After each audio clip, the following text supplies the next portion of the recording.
우리가 이 말씀에 등장하는 새 노래라고 하는 단어 때문에 이 말씀 속에서 다윗이 경험한 구원이 지금 이 시간 그가 현재 그가 경험하고 있는 내용이라고 생각하기 쉽지만 그렇지 않습니다. 오늘 말씀해 보니까 지금 이 시편을 쓰고 있는 이 시편의 감흥에 사로잡힌 다윗의 상황은 어떻습니까? 우리 12절이죠. 12절 같이 한번 읽겠습니다. 시작. 수많은 재앙이 나를 둘러싸고 나의 죄악이 나를 덮침으로 우러러 볼 수도 없으며 죄가 나의 머리털보다 많음으로 내가 낙심하였음이니이다. 아멘. 13절도 한번 같이 읽어볼까요? 시작. 여호와여 은총을 베푸사 나를 구원하소서. 여호와여 속히 나를 도우소서. 그러니까 이 말씀이 보여주는 건 뭐냐면 지금 이 사람이 이 시편을 지을 당시의 상황은 뭐냐면은 하나님이 속히 나를 도와주셔야 되는 상황이고 자신의 죄가 너무나도 커가지고 감당할 수도 없고 하나님 얼굴도 볼 수 없고 마음에 낙심이 찾아온 상황이다라는 것을 볼 수 있는 거예요. 이것을 독일어로 시찐 레벤이라고 해요. 그래서 시편을 읽을 때 이 시찐 레벤, 삶의 자리, 어떤 자리에서 이 시편의 고백을 하였는가, 지금 이 사람이 어떠한 심령으로 이것을 고백하고 있는가를 볼 필요가 있다는 거죠. 그러니까 오늘 이 말씀에서 우리가 다른 많은 내용을 다루겠지만 그 중심의 내용은 뭐냐면 지금 가장 깊은 낙심 속에서 도저히 자기 많은 죄악으로 말미암아 하나님의 얼굴을 구할 수도 없는 그러한 상태 속에서, 그리고 주변에 많은 사람들의 시련, 또 어려움, 고난, 환란 이런 것들이 닥쳐오는 상황 속에서 이 다윗은 어떠한 태도를 취했느냐, 그가 어떻게 이 상황을 돌파해 가고 있느냐 하는 것을 볼 수 있는 거죠. 참 저와 여러분에게 이 말씀이 소중한 말씀이 아닐 수 없습니다. 제가 제일 좋아하는 시편 중에 하나인데 시편 19편, 또 시편 37편, 시편 40편 뭐 이런 시편 제가 굉장히 좋아하는 시편인데 그 중에 이제 이 시편 40편은 그 의미의 충만함을 이루 말로 할 수가 없습니다. 근데 그 출발 지점은 어디냐면 뒤부터 읽어야 된다는 거예요. 뒤부터. 이 사람이 지금 이것을 짓고 있는 이 시편을 고백하고 있는 상황, 주님 저 좀 도와주세요. 저 너무 힘들어요. 제 죄가 너무 많습니다. 상황이 너무 안 좋아요. 원수가 나를 조롱합니다. 수많은 사람들이 나한테 적대적이에요. 너무 힘듭니다. 이 마음 가운데 깊은 번아웃과 감당할 수 없는 무기력과 돌파할 수 없는 낙심 속에서 그가 무엇을 고백하고 있느냐? 그는 무엇으로 돌아가고 있습니까? 따라해볼까요? 구원의 감격. 그는 다시 구원의 감격의 그 자리로 돌아가고 있습니다. 우리 1절과 2절입니다. 같이 읽습니다. 시작. 내가 여호와를 기다렸더니 귀를 기울이사 나의 부르짖음을 들으셨도다. 나를 기가 막힐 웅덩이와 수렁에서 끌어올리시고 내 발을 반석 위에 두사 내 걸음을 견고하게 하셨도다. 아멘. 그가 지금 현재 그에게 다가오고 있는 이 깊은 낙심과 절망, 좌절, 죄로 말미암는 이 무기력 속에서 그가 기억하고 있는 것은 다시 십자가, 다시 구원의 감격인 거예요. 다시 내가 은혜 받았던 그 자리를 다시 기억하고 있는 거예요. 근데 그 기억은 쇠하지 않았어요. 그 기억을 다시 상기시킬 때 그는 그날 자기가 받았던 그 구원의 자리로 다시 그의 전 존재를 돌이킵니다. 그래서 뭐라고 말합니까? 내가 여호와를 기다렸더니, 그냥 내가 은혜 받았던 상황들, 하나님이 나를 고치시고 나를 새롭게 하셨던 그 날에 대해서 내가 그때 2022년 뭐 1월 달에 은혜 많이 받았지, 이게 아니라 그때 내가 어땠냐면 그때 내가 기가 막힐 웅덩이에 빠져가지고 헤어나올 수가 없는데 주님을 기다리고 주님을 바라봤다. 이 기다리다라는 건 사실은 이게 이 기다림이 아니라 주님을 바라본다는 거예요. 바라본다. 히브리어로는 바라본다는 뜻이에요. 주님을 바라보고 바라봤다는 거죠. 다른 소망과 기대가 없으니까 주님만 바라보고 또 바라봤다 이거죠. 내가 그때 어땠었지? 내가 그날 어떻게 이거 돌파했지? 어떻게 이거 지나왔지? 생각해보면은 과거에도 그 당시에도 기가 막힐 웅덩이는 도저히 헤어나올 수 없는 웅덩이란 뜻이에요. 내 힘으로 못 나온다 이거죠. 내 계획, 내 방법, 내 실력, 내 경험으로 못 나온다. 이건 아무리 봐도 죽은 거다, 끝난 거다 하는 그 자리에서 나온 적이 있는데 그때 내가 뭘 했냐 하면 그때 내 주변에 도와준 사람 한 명도 없었고 아무도 나한테 도움이 안 됐는데 내가 그때 여호와를 바라보고 바라봤다 이거예요. 그때 나의 부르짖음을 들으셨다. 그래서 어떻게 하십니까? 2절 말씀. 나를 기가 막힐 웅덩이와 수렁에서 끌어올리시고 내 발을 반석 위에 두사 내 걸음을 견고하게 하셨도다. 이거예요, 이거. 하나님께서 왜 여러분들을 간헐적으로 뜨겁게 만나주시냐면은, 일상적으로 뜨겁게 만나주시면 참 좋겠지만 가끔 그런 교회 있잖아요. 기적이 일상이 되는 교회. 그럼 여러분 일상생활이 가능할까요? 기적이 일상이 되면 오늘 회사 가기 싫은데 주님 눈 뜨면 회사 되게 도와주세요. 그러면 이제 기적이 일상이면 뭐야 이게 안 되잖아요. 주님은요 정말 기적을 간헐적으로 일으키세요. 간헐적으로. 최근에 제가 도와주고 있는 한 회사가 있는데 이제 성경 어플리케이션 만드는 회사예요. 거기가 많은 사람들이 이용을 하니까 한 달에 그 서버 비용이라고 하는데 그 비용만 막 1,400만 원씩 내야 돼요. 사람들이 많이 이용하니까. 그럼 엄청나게 많은 돈이 필요해요. 그 회사를 하는데. 근데 이제 한 달에 한 6,500만 원 정도 필요한데 이게 정말 돈이 안 들어오는 거예요. 돈이 안 들어와 가지고 제가 막 걱정하지 마라 주님 채워주실 거다 막 제가 호언 장담을 했어요. 돈이 안 들어와. 저 도망쳤어요. 그래가지고 그 사람들 못 만나겠는 거예요. 너무 미안해가지고 나는 호언 장담을 했는데 하나님이 안 채워주시니까 그래서 이제 우연히 또서 만났어요. 또 이렇게 죄 짓고 못 살아요. 어디 가면 만나요. 그 당사자를 만납니다. 또 지나가다 만났어. 그래서 제가 얼굴도 못 들고 나 미안하다 말했더니 목사님 뭐가 미안하세요 했더니 내가 잘 될 거라고 그랬는데 마지막에 월말에 직원들 월급 나가야 되는데 어떻게 했냐 했더니 목사님 말도 마세요. 진짜 너무나 힘들어가지고 직원 월급이 없어가지고 막 발을 동동 구르고 있는데 갑자기 어디에서 900만 원이 딱 입금됐다는 거예요. 직원 월급이 900만 원이 부족했는데 900만 원이 입금됐대요. 왜 900만 원이 했더니 거기가 이제 해외에서도 그 서비스를 이제 보시는 한국 분들이 계신데 그분들 돈은 매달 징수하는 게 아니라 페이팔이라는 회사에서 가끔 돈을 보내줘요. 그건 까먹고 있던 돈이야. 까먹고 있던 돈. 근데 하필이면 월말에 직원들 월급 딱 900만 원 모자랐는데 그날 그게 들어왔대요. 그러더니 그 사람이 좋아했을까 싫어했을까? 이건요 당해본 사람만 알아요. 진짜 싫어요. 이게 너무 킹받아. 왜냐하면 그날 이제 그 리더십들이 그만하자 우리 이거 감당 안 된다 못한다 이거 접자. 그래서 접으려고 했는데 900만 원 들어왔으면 접을 수 있어요 없어요? 일단 하나님 뜻은 확실한 거잖아. 당일날 들어왔고 액수가 정확한데 이걸 어떻게 거부해? 그러니까 이건 하나님 뜻은 확실한데 받고 나서 그거 주고 나니까 또 통장에 빵원 된 거야. 그러니까 이게 마음이 하나님의 기적이요 정말 꼭 하셔야 돼요. 속이 일단 안 시원해요. 기적이 일상이 되잖아요. 여러분이 원하는 대로 기적이 일어나는 게 아니에요. 언제나 따라해볼까요? 하나님은 반드시 우리의 기도에 응답하신다. 그러나 그게 언제인지 어떻게인지 몰라요. 그 나중에 기도 응답이 있었을 때 야 너무 좋다 이런 것도 많지만 아니 이게 왜 지금 그러니까 주님이 응답하시는 거에 대해서는 확실성이 있어요. 그러시네 진짜 응답하시네.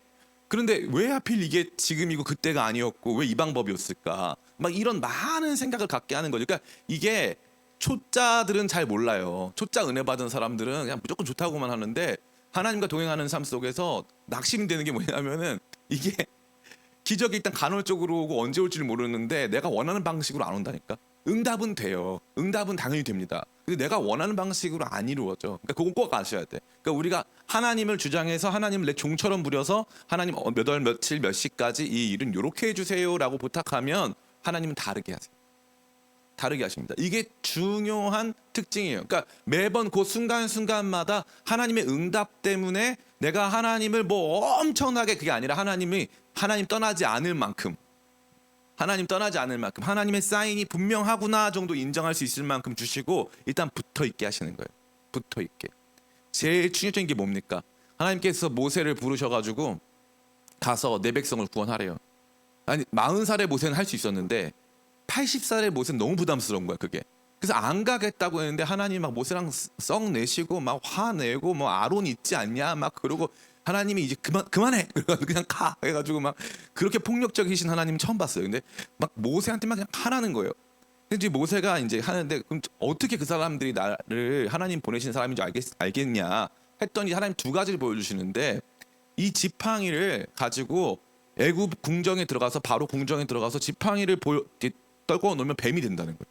그리고 사람들한테 이렇게 주머니에 손 넣다가 이렇게 빼면은 문둥병 걸렸다가 다시 넣으면은 문둥병 없어지는 하나님이 그 기술 2개를 주셨어요. 그래서 모세가 내려갈 때 여호와의 지팡이를 굳게 붙잡고 내려갔다 성경에 써 있어요. 여호와의 지팡이. 이게 왜냐하면 자기가 하나님의 사람이라고 하는 증거야. 이 기적을 일으켜야 난 하나님의 사람인 거예요. 그래서 이 지팡이가 없으면 나는 너무 불안한 거지. 그래서 이 지팡이 분명히 연습해봤을 거예요. 이렇게 던져보고 뱀 됐네 다시 잡아보고 연습했을 거예요. 몇 번 정도 연습을 했을 거예요. 그래서 이게 딱 가가지고 바로 궁정에 딱 들어가자마자 내 백성을 보내줘라. 하나님 말씀하셨다. 내 백성을 보내라. 이렇게 해가지고 네가 하나님이 보낸 사람인 줄 어떻게 아냐 했더니 모세가 연습했던 지팡이 뱀 기술을 보여줍니다. 그랬더니 옆에서 바로 술사가 똑같이 해요. 진짜 너무 킹받지 않습니까? 그래서 그 다음에 다시 날아갑니다. 그 기술. 그 기술은요 어디까지가 의미가 있었냐면 바로 궁정 들어가는 그 순간까지가 의미가 있었던 거. 그거 믿고 들어가라고. 일단 그거라도 믿고 들어가라. 그래서 이제 우리는 이거 믿고 온 거예요. 아 이러면 하나님이 해결해 주시겠지. 믿고 들어왔어. 근데 거기서부터는 뭐예요? 거기서부터는 지팡이가 아니라 하나님이 필요해. 이게 기적이에요. 처음에는 그 기적이 필요하죠? 아니에요. 하나님이 필요한 거예요. 하나님이. 기적이 아니라 하나님이 필요한 거예요. 하나님이 얼굴만 있으면 되는 거예요. 그러니까 이거를 경험하는 이 믿음의 여정이라는 건 하나님의 다루심을 경험하는 거예요. 아, 하나님 나 같은 사람을 자녀 삼으셨는데 자녀 삼으셔가지고 하늘의 약속 주셨고 하나님 자녀 삼으신 가운데 자녀의 권세를 주셨는데 그게 다가 아니라 이제 내 삶을 인도하시고 나를 성장시켜 나가시고 가르치시고 나를 깨끗하게 하시고 거룩하게 하시는 과정이 있다 이 말이에요. 근데 그 과정 속에서 하나님이 기적을 사용하신다. 그러나 언제 사용하시느냐 그건 하나님이 손에 달려 있다. 근데 이 사람은 지금 낙심 속에 다시 한번 또 그날을 경험하고 있는 거예요. 이제 또 기적이 필요한 상황이고 이제는 너무 답답하고 어려운 순간. 근데 지금 다윗이 기억하는 건 뭐냐? 이날 어떠한 어려움이 그의 구덩이였는지, 그날 어떠한 고난이 그의 수렁이었는지 나옵니까? 안 나와요. 그건 안 나온다고요. 주님 그때 뭐 우리가 돈이 없었을 때 주님께서 돈 보내주셨죠. 이런 얘기가 아니라 너무 놀랍게도 그 본질, 그의 평생의 삶 속에서 그가 경험해 왔었던 모든 것들에 이렇게 한마디로 물으면 그를 뭐라고 합니까? 이제 그 수학에서 보면은 나누어지지 않는 숫자 뭐라고 하죠? 소수. 그렇죠. 맞아. 나누어지지 않는 숫자. 잘하네요. 우리 혜선 자매도. 혜선 자매 위해서 기도 많이 해줘야 돼요. 이제 몇 개월이지 이제 4개월. 기도가 많이 필요한 점이 있습니다. 이게 뭐냐 하면은 기적의 소수예요. 기적의 소수라는 게 뭐냐? 이 내용이 확실하다. 그러니까 하나님께서 그동안 베푸신 모든 기적을 인수분해를 다 해보면 그 중간에 딱 나오는 그게 있단 말이에요. 그게 뭐냐? 1번 내가 기가 막힐 웅덩이와 수렁에 빠졌다. 그건 내 힘으로는 안 된다.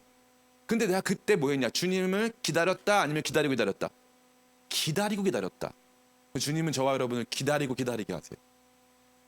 언제까지인지 모르겠어요. 그냥 죽는 그 순간까지 기다리게 하셔서 우리에게 주님 저 이제 끝났습니다. 이제 와서 뭘 되면 뭐 저 아무런 의미가 없어요. 그때까지 기다리게 하심으로 주님께서는 저와 여러분을 이 땅이 다가 아니라 영원을 살게 하시는 거예요. 그러니까 주님은 영원에 계시니까 이 땅에 있는 나랑 시간에 대한 그 관념이 다르시죠. 그래서 나처럼 안 급하세요. 안 급하세요. 내가 급하다고 생각하지만 주님은 안 급하시고 너도 그러니까 주님 말씀에 너도 안 급해라고 말씀하시는 거죠. 너 안 급해. 뭐 더 이루려고. 지금 이뤄서 더 뭘 어떻게 하려고.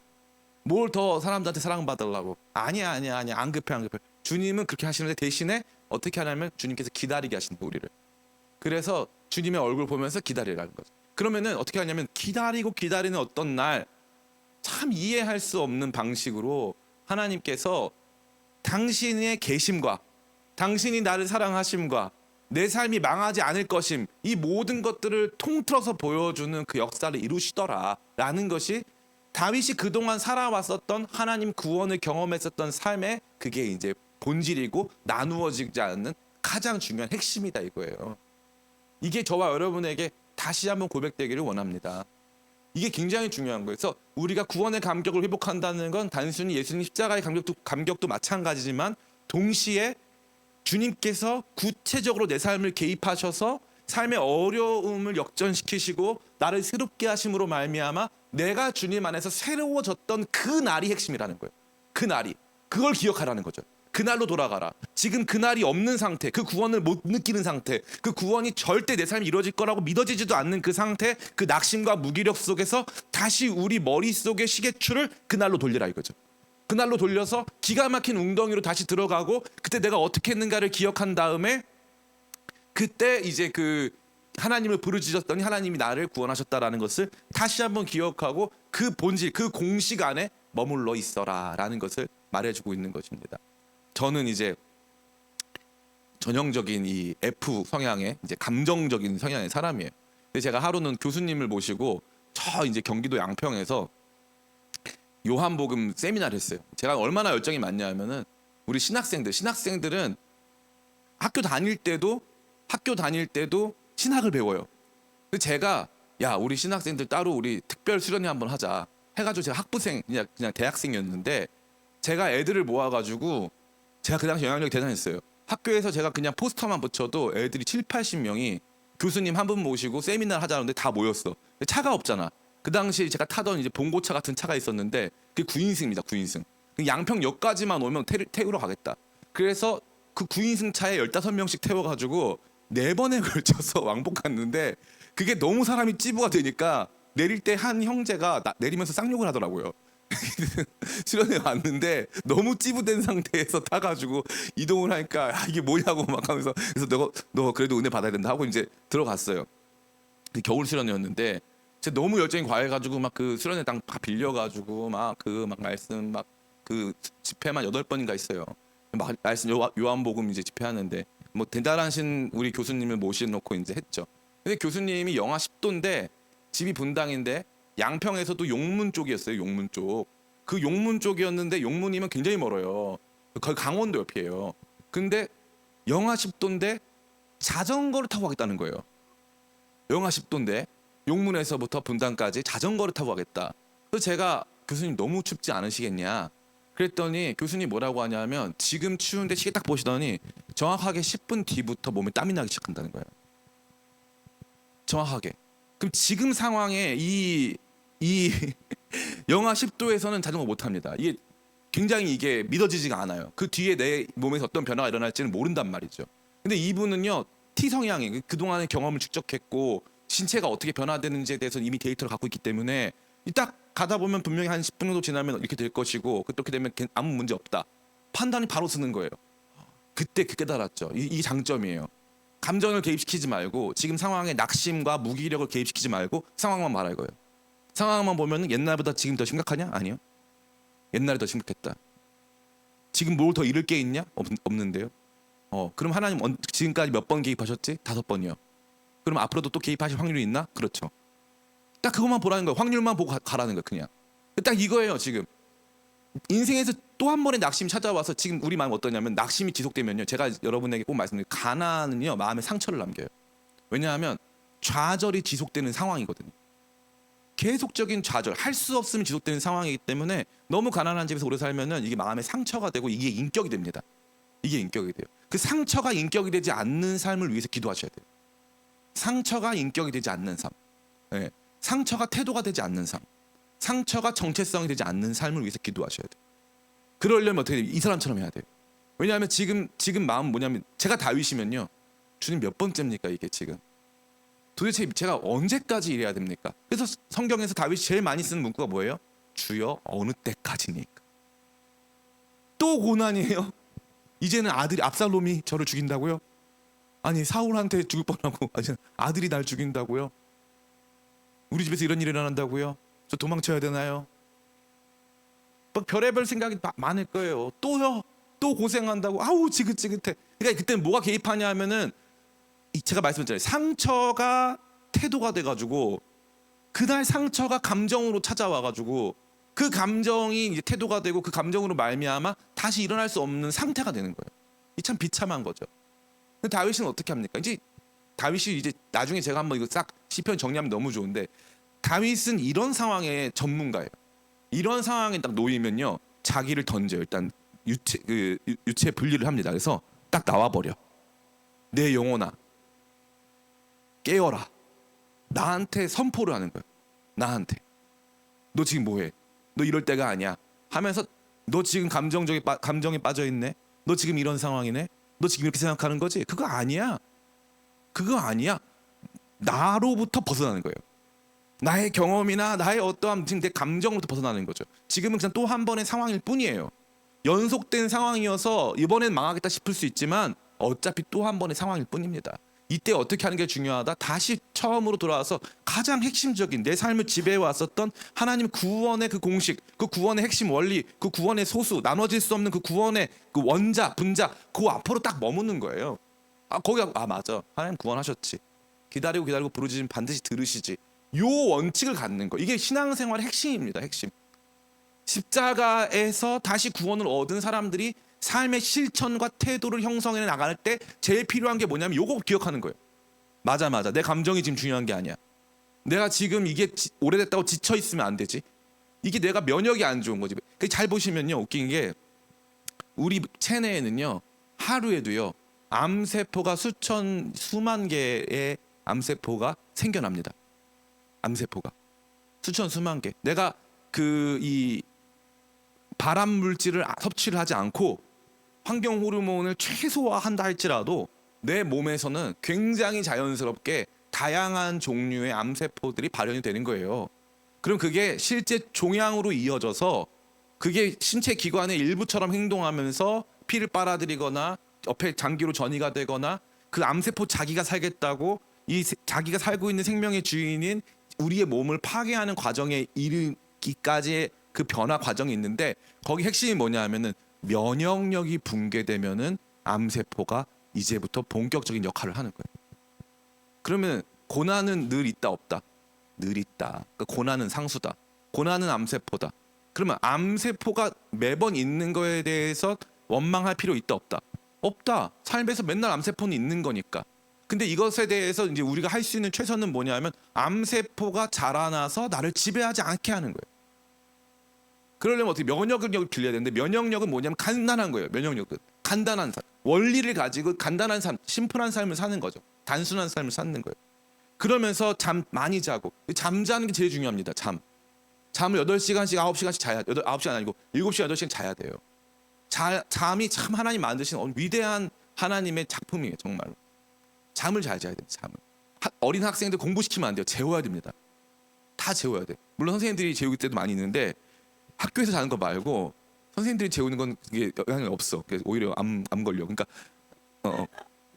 밤에 자야 돼. 밤에. 낮엔 깨어 있고 밤에 자게끔. 학교 수업 시간이 자는 시간은 수면 시간이 아니니까. 깨어 있어야 될 시간이 따로 있잖아요. 근데 애들을 너무 공부시키고 그 해가지고 새벽 몇 시까지 안 재워서 성과를 내잖아요. 그럼 그동안 몸이 다 망가져요. 몸이 다 망가집니다. 결국 몸이 또 건강하면 머리도 좋아지고 몸이 건강하면 관계도 태도도 좋아지고 고난도 이겨낼 수 있는 근육이 생기는 거거든요. 근데 이거를 그동안 우리가 몰랐던 거예요. 그래서 그동안 머리만 좋으면 되는 줄 알았는데 몸이 중요합니다. 몸이 중요해요.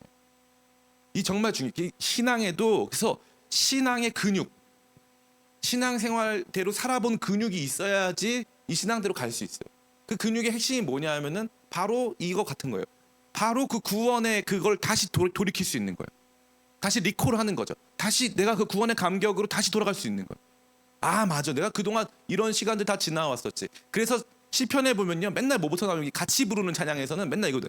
여호와께서 애굽 땅 종되었던 너를 맨날 그 얘기야. 맨날 그 얘기인데 웃긴 게 뭐냐면 이 노래를 듣는 사람들은 애굽 땅에 종이 돼본 적이 없어요. 자기 몇 대 조상이 됐던 거지. 그러니까 우리도 생각해 보면요 무슨 막 뭐 일제 그 정권 아래서 일제 탄압 아래서 여러분 일제 시대 살았나요? 근데 그 얘기 왜 들어요? 듣지 말아야 되나? 들어야죠. 그 얘기 들어야죠. 그 얘기를 듣는 거예요. 역사가 중요한 겁니다. 그 얘기 들어야죠. 그럼에도 듣는 거예요. 그러니까 계속 성경은 뭐냐? 구원의 핵심을 계속 말해주는 거예요. 첫 번째, 도저히 헤어나올 수 없다. 두 번째, 그때 부르짖는다. 세 번째, 그러면 구원해 주신다. 요 원칙을 그냥 가지고 힘들고 어려워도 이 원칙 안에서 붙들고 다시 일어나는 거예요. 다시 일어나는 거예요. 그러면 되는 거예요. 그 제가 다니는 헬스장에서 이제 늘 다니던 헬스장인데 1년 넘어서 이제 끝났어요. 그래서 제가 그 다시 등록을 못 하고 비싸서 등록을 못 하고 있는데 그 헬스장 거울에 근육 안 붙을 것 같죠? 라고 써 있어요. 거울에 밑에 보면 붙어요라고 써 있더라고요. 근데 이거는 이게 운동을 1년 정도 한 사람들한테는 안 먹혀요. 근데 저처럼 1년 넘어 보니까 이제는 안 생겨. 아무리 열심히 해도 안 생겨. 그러면 이제 마음에 이거 해서 뭐 하냐? 근육도 안 생기는 거. 이거 해가지고 살도 안 빠지고 근육도 안 생기고. 이게 무슨 의미가 있어? 이러거든요. 그 한마디. 안 생길 것 같죠? 생겨요. 그 말을 깊이 묵상해 보면 안 생길 줄 알고 집에서 밤에 라면 먹고 자면 안 생기고요. 안 생길 줄 알고 헬스장 안 오고 어디 가서 놀고 있으면 안 생기고. 그냥 그 말이 맞는 거예요. 안 생길 것 같죠? 주님이 구원 안 하실 것 같죠? 구원하세요. 제가 지난 10년간 경험한 게 그거예요. 그럼 저는 낙심이 안 될까? 낙심이 됩니다. 이 말씀도 나와 있잖아요. 얼마나 저는 이 말씀이 얼마나 좋습니까? 12절. 수많은 재앙이 나를 둘러싸고 나의 죄악이 나를 덮침으로 우러러 볼 수도 없으며 죄가 나의 머리털보다 많음으로 내가 낙심하였나이다. 정직하잖아요. 재앙도 수많고 내 죄도 너무 많고 감당할 수가 없고 또 낙심이 찾아왔다 이 말이죠. 낙심이 안 되는 상태가 중요한 상태가 아니에요. 낙심이 없는 상태 아니. 낙심은 또 온다. 근데 그 낙심에서 어떻게 일어나냐? 그런데 내가 낙심하고 좌절했는데 주님께서 구원하셨던 그 구원의 감격 가지고 다시 일어나는. 글로 다시 돌이키는 것. 안 붙을 것 같죠? 근육 안 붙을 것 같죠? 붙어요 하면서 다시 심플해지는 거예요. 조금 바보가 되는 거예요. 아 맞아, 주님이 그때 구원하셨을 때 또 지금도 하실 거야 라고 믿는 거예요. 그럼 여러분 그거 안 하면 어떻게 할 건데? 낙심하면 뭐 달라지나요? 좌절하면 달라집니까? 좌절하면 달라져요? 제가 어떤 친구한테 잘생겼다 그래요. 제가 재식이한테 예를 들어 재식이 참 잘생겼어요. 압니다. 알기가 쉽지 않아요. 왜냐하면 어떻게 알았지? 그 너무 궁금해. 우리 더 궁금하게 하는 거. 어떻게 알았지? 우리 몰랐을 텐데. 너무 신기해. 요런 태도가 필요하고 단순해야 돼 사람이. 아메바 마냥 아메바는 좀 그렇지만 그냥 단순해야 돼. 심플해야 돼. 그냥 잘생겼어. 아멘. 그럼 받아들이면 돼요. 아 나 잘생겼다. 어린아이 같이. 그래서 천국은 어린아이들이 받아들이는 거예요. 아멘. 받아들이면 돼. 근데 막 생각이 많은 사람들은 아니야. 나는 누구보다 못생겼고. 그러면 거기서 인정하는 나는 차은우보다 못생겼다는 걸 인정해요. 그럼 뭐가 달라지죠? 마음이 편안해지시나요? 네? 우리 형제들 차은우보다 잘생긴 줄 믿습니다. 이러면 복잡해지는 거야. 이러면은 늘 뭐 이렇게 막 마음 가운데 자신감이 없는 거야. 제가 느꼈는데 약간 그냥 좀 바보 같아야 돼요. 내가 제일 잘생겼다. 내가 제일 괜찮다. 내가 제일 멋있다. 약간 이래야 돼요, 사람이. 난 잘하고 있다. 행복하다. 그 상태가 굉장히 중요한 거예요. 다윗이 뭐라고 합니까? 다윗이요. 언약궤가 막 올라가는데 앞에서 막 춤을 춰요. 그러니까 이제 사울의 딸 미갈이 오늘날 이스라엘 왕이 얼마나 염치가 없으신지 예? 이 여종들 앞에서 그의 하체를 보이셨다고. 그러니까 다윗이 뭐라고 하냐면 다윗이 너무 멋있어요. 나는 여호와 앞에 산 것이고 두 번째 그 여종들도 나를 높였을 것이다. 이게 영적 자존감입니다. 영적 자존감. 제가 어느 출판사 연락 와서 이제 미팅을 했어요. 미팅을 해가지고 목사님 뭐 무슨 책을 쓰재요. 그래서 근데 제가 쓰고 싶은 책이 있는데 그 책 제목은 나는 나를 좋아해란 책이에요. 크리스찬의 건강한 자기 긍정, 자기를 사랑하는 거, 자기를 사랑해 주는 거. 그걸 꼭 써보고 싶다. 그랬더니 거기가 좀 아주 큰 출판사인데 이름 되면 다 알만한 큰 출판사인데 거기서 이제 요거는 그리스도인의 자기 부정. 누구든지 나를 따라오려거든 자기 십자가를 지고 나를 따라와야 할지니라. 자기를 부인하고 나를 따라간다고 했으니까 요거랑 좀 상충되는 것 같다. 거기 우리 계신 그 이제 편집국장님도 저희 학교 선배님이시고 아주 대단한 분이시더라고요. 근데 제가 이제 일목요연하게 다 정리해서 말씀드렸어요. 근데 가만히 보면 이제 하나님께서 그렇게 자기 부정을 원하신다는 것은 우리가 생각하는 것처럼 자기를 막 미워하고 자기를 굶기고 막 자기를 막 괴롭히고 특별히 자기 자신의 허황된 겸손을 꾸며내 가지고 사람들 앞에서 누구보다 내가 낮은 사람이다, 당신보다 낮은 사람이다 이러한 태도를 가지라고 한 것이 결코 아니었다. 그리고 반대로 괜히 상석에 더 올라가고 이런 게 아니었다. 그러니까 더 높은 자리를 올라가려는 게 아니라 내 자리에 그냥 있으면서도 감사하자. 그냥 있으면 된다. 그냥 뭐 무슨 거짓되게 겸손을 꾸밀 필요가 없지 않겠느냐. 그렇게 해가지고 이제 그 출판사에서 회의가 들어갔어요.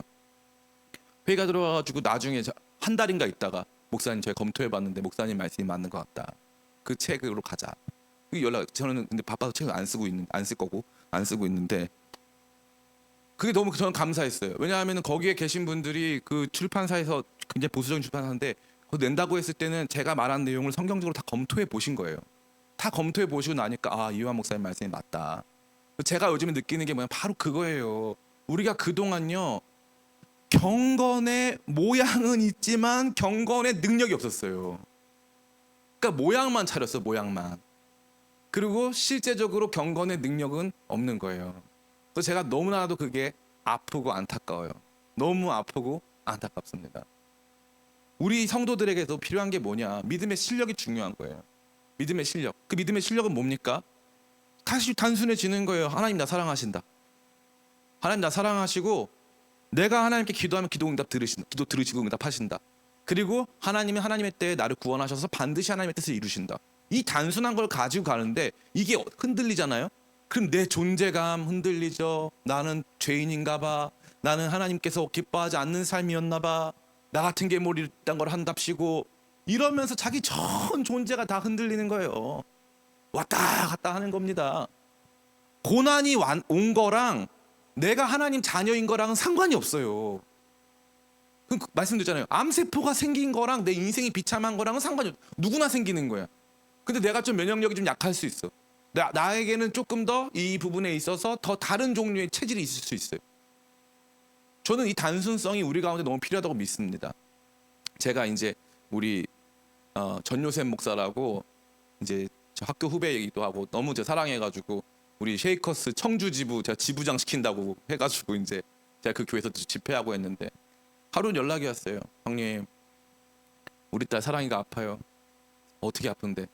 이게 보통 남자애들한테 생기는 건데 이제 근육병인데 이게 우리 전 세계에서 여자애들은 10명도 안 된대. 이 병이 있는 애가. 근데 이 약값이 26억이래요.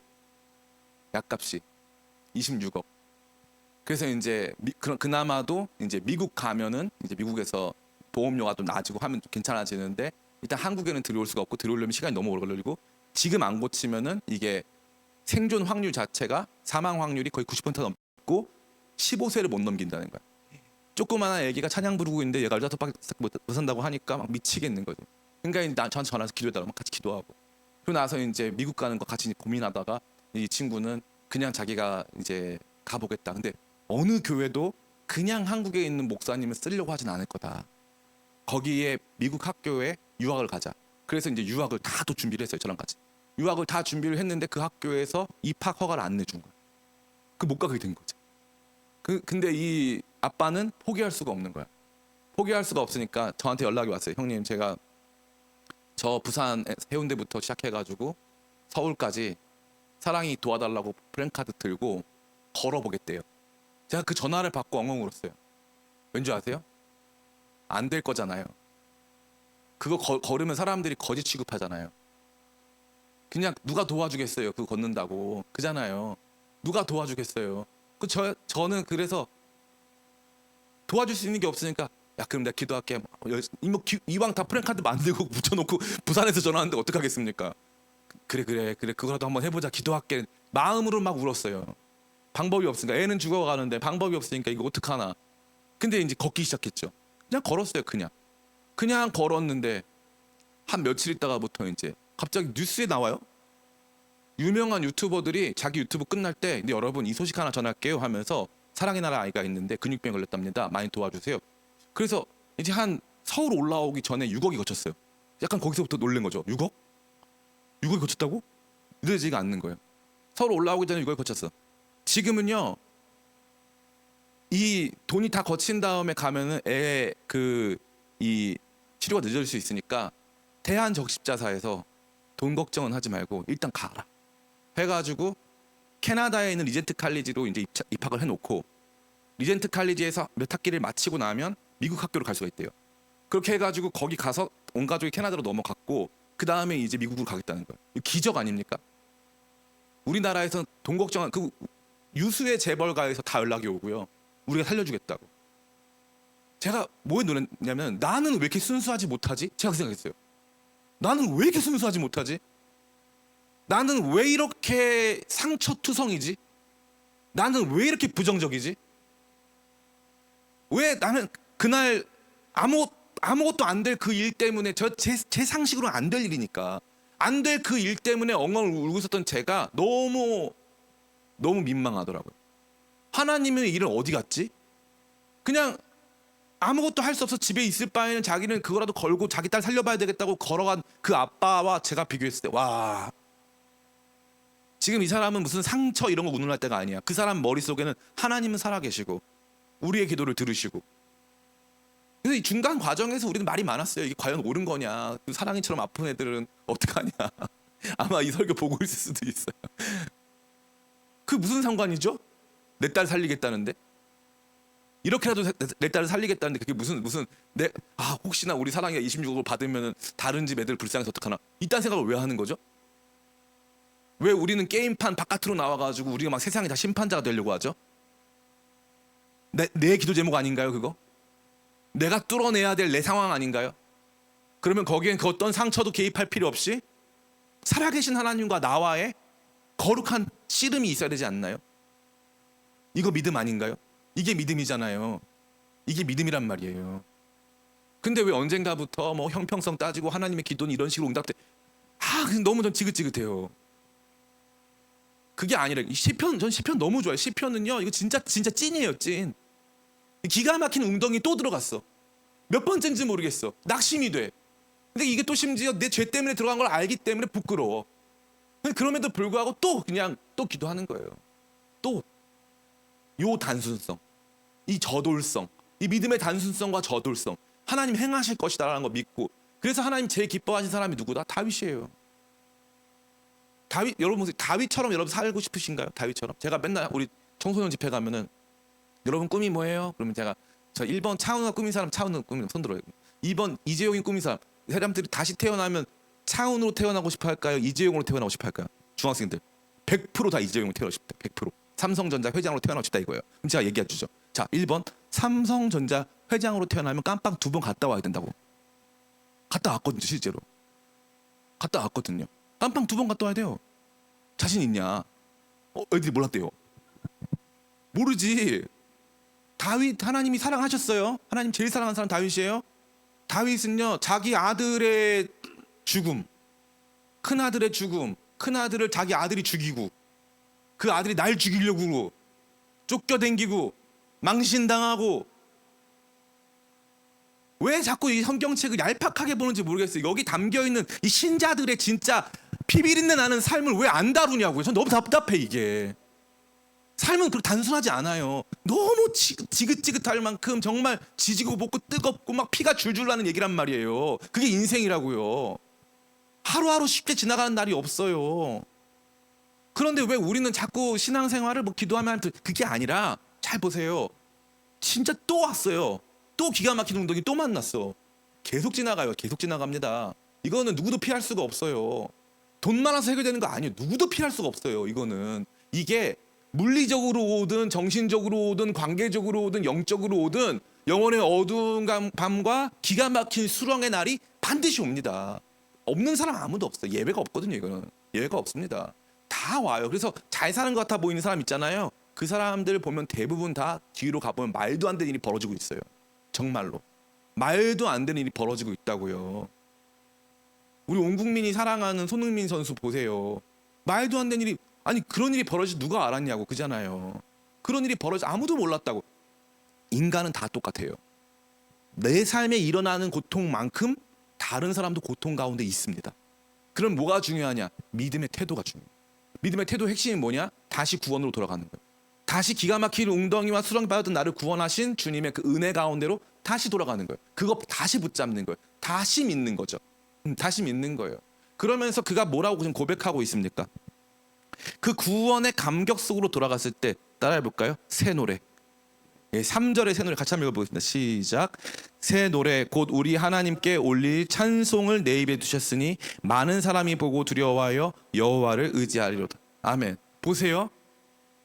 주님이 나를 건져주셨다. 그래서 이제 안전하다, 행복하다, 주님 감사하다가 아니에요. 놀랍게도. 이 다음에는요 새 노래인데 이건요 다윗이 원래 노래 작곡을 많이 하니까 주님 지난번에 신곡 주님 때문에 나왔잖아요. 지난번에 신곡 제가 새로 지은 노래 웅덩이와 수렁이라는 곡 정말 주님께서 주셨죠. 뭐 이런 게 아니라고요. 이 노래는요 무슨 노래인지 몰라요. 그런데 노래를 부르는 내 마음이 새 노래라는 거예요. 할렐루야 찬양하세 내 모든 죄 사함 받고 주 예수와 동행하니 그 어디나 하늘나라. 이 노래는 오래된 노래예요. 그런데 어느 날 이 노래가 입에 탁 붙어 오는 거야. 내 노래다 이게. 이거다. 노래가 달라지는 거예요. 찬양이 달라지는, 감격이 달라지는 거죠. 이걸 경험하는 거예요. 그래서 이 다윗이 지금 기억하는 기억의 범위는 이 상황을 돌파하고자 한 게 아니라 이 상황을 돌파했을 때 내가 어떤 사람이었느냐를 보는 거예요.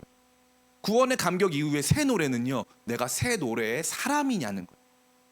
내가 구원의 감격을 노래할 수 있는 그런 사람으로 되었느냐. 상황 이겨낸 게 아니라 내가 달라졌느냐. 그럼 이 노래는 어떤 역사가 있습니까? 이 노래는요, 개인적 고백인데 3절 말씀 보니까 새 노래 곧 우리 하나님께 올릴 찬송을 내게 두셨으니 많은 사람이 보고 두려워하여 여호와를 의지하리로다. 나 혼자 부르는 새 노래인데 이 노래가 울려 퍼지면 많은 사람이 주님께 의지한대요. 그래서 제가 매번 말하는 게 뭐냐면 예배가 전도다. 그 마틴 로이드 존스 목사님이 이제 부흥이라는 책에 보면은 그분 자체가 웨일즈 출신이에요. 웨일즈에 대부흥 사건이 있었는데 그분이 고향이 웨일즈입니다. 그분이 뭐라고 말을 하냐면 자기가 부흥에 대해서 연구해 봤더니 진짜 부흥이 일어나면 교회가 세상으로 나가는 게 아니라 세상이 교회로 들어오더라는 거죠. 세상이 교회로 들어오더라는 거예요. 사람들이 자기 발로 찾아온다는 거예요. 근데 그 안에서 그 교회가 보여주고 있는 그 역동성 안에서 사람들이 그 예배나 그 말씀이나 그 성도들의 태도나 이것 안에서 놀라운 충격을 받으면서 그 사람들이 주님께 나온다는 거죠. 이게 뭐다? 기가 막힌 웅덩이와 수렁에서 구원받은 하나님의 사람이 새 노래를 부를 때 구원의 감격이 새로워진 우리 안에서 불러지는 새 노래가 사실 가장 강력한 전도의 무기다. 그렇게 될 것이다 말하고 있는 것입니다. 그러니까 이 구원의 감격은 완전히 달라지고 새로운 나를 다시 한번 기억하게 했고요. 또 한 가지 하나님에 대해서 알려줍니다. 우리 5절부터 우리 7절 같이 읽습니다. 시작. 여호와 나의 하나님이여 주께서 행하신 기적이 많고 우리를 향하신 주의 생각도 많아 누구도 주와 견줄 수가 없나이다. 내가 널리 알려 말하고자 하나 너무 많아 그 수를 셀 수도 없나이다. 주께서 내 귀를 통하여 내게 들려주시기를 제사와 예물을 기뻐하지 아니하신다 하시며 번제와 속죄제를 요구하지 아니하신다 하신지라. 그때 내가 말하기를 내가 왔나이다. 나를 가르쳐 기록한 것이 두루마리 책에 있나이다. 이 말씀을 잘 이해하셔야 될 필요가 있어요. 여기 보니까 5절 말씀에 하나님이 얼마나 많은 생각을 갖고 계신지, 그의 생각 셀 수 없고 그잖아요. 하나님이 나를 향해서 얼마나 많은 생각을 갖고 계신지, 얼마나 많은 계획이 있으신지, 이것들에 대해서 다시 하나님이 어떠한 분이신지를 다시 상기했는데 그 내용 중에 하나가 뭐냐면 바로 이거예요. 주님께서 제사와 예물을 기뻐하지 아니하신다. 그럼 제사 드리지 말고 예물 드리지 말라는 건가요? 아니다. 제사와 예물만 기뻐하는 게 아니라, 제물만 기뻐하시는 게 아니라 거기에 내가 빠지면 하나님은 제사와 예물도 기뻐하지 않으신다. 그러니까 내가 함께하는 제사와 예물만 주님 받으신다. 내가 없으면 안 된다 이거예요. 결국 예배는 누굴 드리는 거다? 나를 드리는 거다. 나를 드리는 게 핵심이다.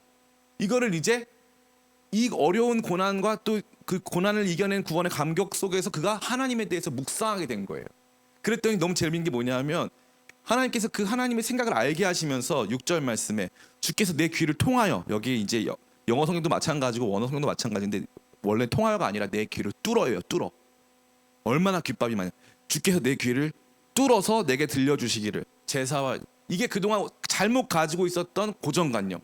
주님께서는 제사와 예물을 기뻐하신다. 제사와 예배를 잘 드려야 된다. 율법 지켜야 된다. 이게 아니다.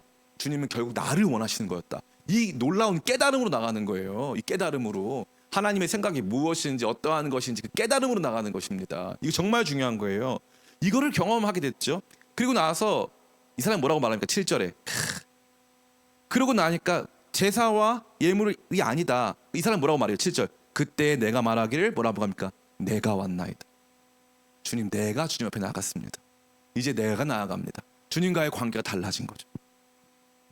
나라고 하는 새 노래를 부르는 사람으로 달라졌고, 이제 그 주님을 이해하면서 주님이 진짜 원하시는 삶이 무엇인지를 발견한 다음에 내가 나갔다는 거예요. 이 재물 드리고 예물 드리고 율법 지키고 이게 아니라 내가 나아갑니다. 그럼 율법 어떡하냐? 8절 같이 읽겠습니다. 시작. 나의 하나님이여 내가 주의 뜻 행하기를 즐겨오니 주의 법이 나의 심중에 있나이다. 주님의 법은 책에 있어야 돼요? 내 마음에 있어야 돼요? 원래는 책에 있어요? 마음에 있어요? 그렇죠. 원래는 책에 있죠. 원래 책에 있는 게 어디로 들어온 거예요? 내 마음에 들어온 거. 이 구원의 감, 이게 그가 하나님의 놀라우신 은혜를 경험했었을 때 그때를 추억하는 거예요. 그때를 추억해 보니까 하나님께서 나를 고쳐내신 구원의 감격의 상황이 있었고, 새 노래를 부르게 된 내가 있었고, 새 노래를 부르면서 묵상한 하나님을 바라보면서 하나님의 어떠하심을 발견했을 때 하나님이 원하시는 것은 제사가 아니고 나였다는 것을 발견하는 거예요.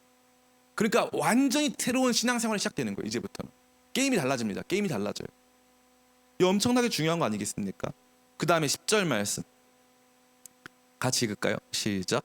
내가 주의 공의를 내 심중에 숨기지 아니하고 주의 성실과 구원을 선포하였으며 내가 주의 인자와 진리를 많은 회중 가운데서 감추지 아니하였나이다. 예, 감추지 아니하였나이다. 이제는 내가 주님을 위해서 내가 내 주님을 선포하고 주님의 말씀을 선포하는 삶으로 살겠습니다라고 결단했다는 거죠. 이게 그가 경험했던 구원의 감격, 회복과 놀라운 기적의 역사였다는 사실입니다. 이것을 다시 한번 여러분에게 리콜, 상기시키고 다시 가지고 오는 거예요. 다시 가지고 오는 겁니다. 리콜은 다시 부른다는 뜻이에요. 그날의 나로, 그날의 주님으로, 그날의 상황으로 다시 그걸 부른다는 거예요. 다시 불러서 그 안으로 들어간다는 거지. 그렇게 하고 나니까 죄송한데 에어컨을 좀 이것 좀 켜주시겠어요? 에어컨이 지금 버튼이 안 눌러져 있는 것 같아. 살은 빠지고 있는 것 같은데 너무 더워가지고 네. 지금 30도로 돼 있어요. 저를 죽이려고 하시는 것 같은데 뭘 만들려고 하는 거 저를? 끄지 말고 28도 됐어요. 25도로 안 돼요. 더 낮춰주셔야 돼. 네, 앞으로 좀 잘 부탁드릴게요. 너무 덥고 습해서 더 낮춰요. 16도 이렇게. 저만 더운 거 아니었잖아요. 유나 더웠잖아, 그죠? 나도 더웠어. 17도. 에어컨 버튼 눌러져 있나요? 네, 잘 보시고. 네. 이제 말씀 마칩니다. 이 말씀 마치면서 지금 이 사람이 보여주고 있는 건요, 신자에게 있어서 가장 기초적인 거예요. 그 뭐냐 하면은 하나님 나 사랑하신다. 이거는 심지어 내가 죄가 있을 때도 상관없다. 네. 자녀가 있는데 자녀가 죄를 졌어요. 근데 애가 엄마를 너무 무서워하는 거야. 그래서 죄졌다는 말을 못하고 애가 집을 나가. 그릇을 깼는데 애가 엄마한테 너무 무서워서 집을 나가면 됩니까 안 됩니까? 안 되죠. 예. 건강한 자녀들은 어떻게 해요? 엄마 나 그릇 깼어요. 엄마가 혼낼 줄 알지만 엄마가 날 죽일 거라 생각 안 하죠. 혼내는 거랑 나를 완전히 배척하는 건 다르거든요. 근데 건강한 신자가 된다는 건 그거예요. 죄가 있어도 하나님께 나오는 거예요. 넘어져도 주님 안에서 넘어지는 거예요. 그게 핵심이에요. 제가 누누이 제가 말씀드리는 게 뭐냐 하면 교회가 퓨리티, 죄 없고 거룩한 교회를 추구한다. 전 좀 죄송하지만 그거 너무 질려요. 이제는 너무나 질리고 솔직히 그런 분들은 무식한 것 같아. 그럼 제가 묻고 싶어요. 일단 당신 죄 없냐고. 예? 당신 죄 없어? 다 있잖아. 왜 이렇게 가식을 떨어? 예? 그지 않습니까? 진짜 겸손은요, 다 우리 죄인이라고 고백하는 거 아니에요? 그 진짜 겸손 뭔 줄 아세요? 죄인이어서 저 이제 교회 그만 다닐게요가 겸손이 아니에요. 그건 교만이에요. 저 죄인이어가지고 우리 교회 다 죄인들이어가지고 제가 이제는 더 이상 성도님들한테 큰 기대를 하지 않습니다. 진짜 진심으로 뭐 가서 술을 먹든 뭐 뭘 하든 뭐 가가지고 범죄를 저지르면 제가 신고하고 뭐 이렇게 할 거예요. 기대하지 않아. 어차피 다 인간들인데 뭐 어떡해요. 예? 나쁜 짓도 좀 하고 하는 거지. 살다 보면 그렇게 될 때가 있잖아요. 민주화 운동하다가도 깜빵 가는데 그런 날이 있는 거죠 뭐. 그래서 100% 깨끗한 교회, 저는 100% 깨끗한 교회는 없다고 믿고요. 있을 수도 없고 있어서도 안 된다고 생각해요. 그리고 심지어 그 깨끗함을 우리가 추구하는 게 아니라 성령께서 그것을 드라이브를 거셔야 돼요. 성령께서 더 거룩해지자. 목사가 나와서 너 죄졌지, 제식이 죄졌지 막 하면 기분 좋습니까? 그러니까 엄청 기분 좋다고 하는데 죄졌지 막 그러면은 목사님 제가 죄졌습니다 막 이렇게 아무도 안 한다. 다 싫어해. 예? 근데 성령께서 와서 너 죄졌지 그러면 어떻게 합니까 우리가? 그때 그게 핵심입니다. 성령이 오셔서 너 죄졌지 그러면요, 그게 어떠냐면요, 다 달콤해요. 이건 경험해 본 사람만 알아요. 너 죄인이잖아 그러면요 민망한데 주님의 은혜로 말씀하시는 거니까 그게 달콤하다고요. 그게 진짜 은혜 받는 거예요. 그게 정말 깨끗해지는 거거든요. 그게. 근데 자꾸 뭐 무슨 뭐 누구는 어쨌다 저쨌다 뭐 이제는 이제 우리 그런 교회적 차원을 넘어서야 됩니다. 보세요. 내 죄가 너무 많아서 머리털보다 많고 셀 수가 없대요. 근데 어떻게 하는 거예요? 다시 또 나가는 거예요. 주님 앞에.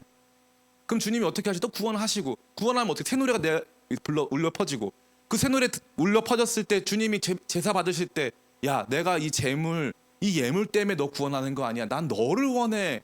그러니까 주여 내가 여기 왔나이다. 주의 말씀이 책에 있지 않고 내 심중에 있습니다. 주님의 말씀이 내 안에서 나를 움직입니다. 이 단계로 조금씩 성장한다는 거잖아요.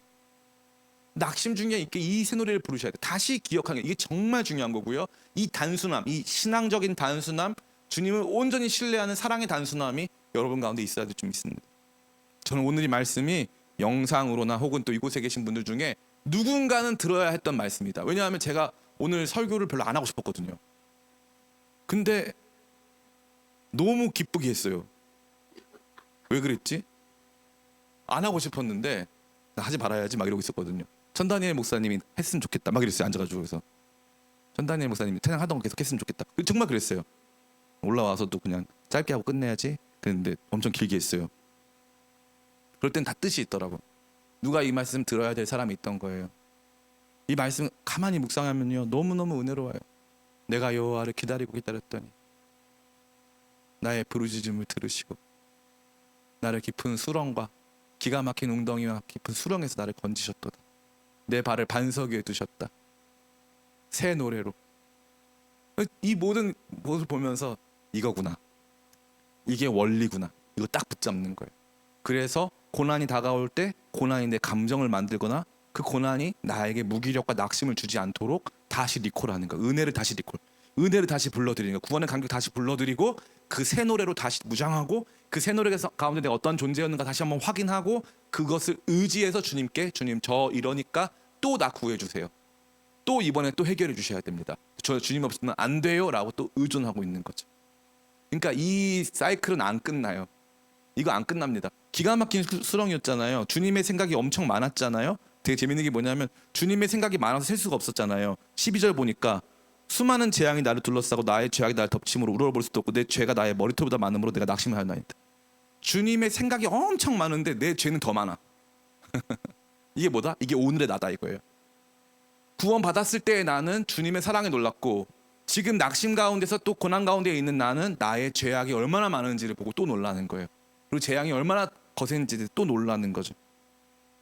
그리고 다시 마지막으로 고백하는 고백은 17절. 나는 가난하고 궁핍하오나 주께서 나를 생각하시오니 주는 나의 도움이시오 나를 건지시는 이시라. 나의 하나님이여 지체하지 마소서. 내가 여호와를 기다렸더니가 1절이었고 이제 마지막 끝날 때 지체하지 마소서. 또 기다리고 있다는 뜻이잖아요. 그러니까 이게 우리 신자들의 영적인 사이클입니다. 여기서 볼 수 있는 딱 하나는 뭐냐 하면 고난이 왔다 해서 영적 자존감이 낮아지지 않았다는 거예요. 고난이 왔다 해서 낙심이 찾아왔고 비참하고 비통한 마음이 왔다고 해서 그가 거기에 머무르지 않고 다시 발버둥 치면서 다시 구원의 감격, 은혜의 감격을 다시 붙잡고 있다라는 사실입니다. 전 여러분들이 말씀 붙잡고 주님과 함께 다시 일어나시기를, 낙심하지 말고 새 노래 부르시기를 예수님의 이름으로 축원합니다. 우리 시간 잠시